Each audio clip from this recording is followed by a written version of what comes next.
বাংলায় থেকে বাংলা বলে হেনস্থার শিকার গ্রাহক। বামনগোলা ব্লকের Jamtala state bank of India শাখায় ডেপুটেশন প্রদান করলেন মালদা জেলা বাংলা পক্ষ সংগঠনের কর্মীরা। জানা গেছে, সম্প্রতি বামনগোলা ব্লকের পাকুয়াহাট অন্তর্গত Jamtala state bank of India গ্রাহককে ওই ব্যাংকের একজন কর্মী দুর্ব্যবহার করেন এবং গ্রাহককে জোরপূর্বক হিন্দি বলতে বাধ্য করান। তারই প্রতিবাদ জানিয়ে মালদা জেলা বাংলা পক্ষ সংগঠনের পক্ষ থেকে ব্যাংক ম্যানেজারকে স্মারকলিপি প্রদান করা হয়।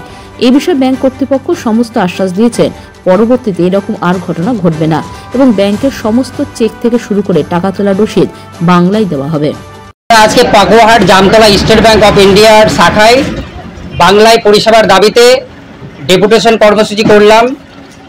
এই ব্যাংকের একজন স্টাফ একজন এখানকার বাঙালিকে হিন্দিতে কথা বলতে বাধ্য করিয়েছে এবং বলেছে নাকি বাংলায় কথা বললে সে নাকি বাংলাদেশি। তারই প্রতিবাদে মালদা বাংলা পক্ষর তরফ থেকে আজকে আমরা এখানে এসেছিলাম। ব্যাংক ম্যানেজারকে আমরা স্মারকলিপি পেশ করলাম, আমাদের দাবি দাবা দিলাম। ওনারা আশ্বস্ত করেছেন আগামী দিনে এরকম কোনো দুর্ব্যবহার করবে না তাদের স্টাফ, এবং ব্যাংক আগামী দিনে ব্যাংকের সমস্ত পরিষেবা স্লিপ থেকে শুরু করে চেক থেকে শুরু করে সমস্ত পরিষেবা বাংলায় দেবে, এটা আমাদের আশ্বস্ত করেছে। পাথর ছাড়াই প্রতিকার সম্ভব। মালদার প্রাচীনতম ভৃগু বংশ জ্যোতিষী পণ্ডিত এস শাস্ত্রী।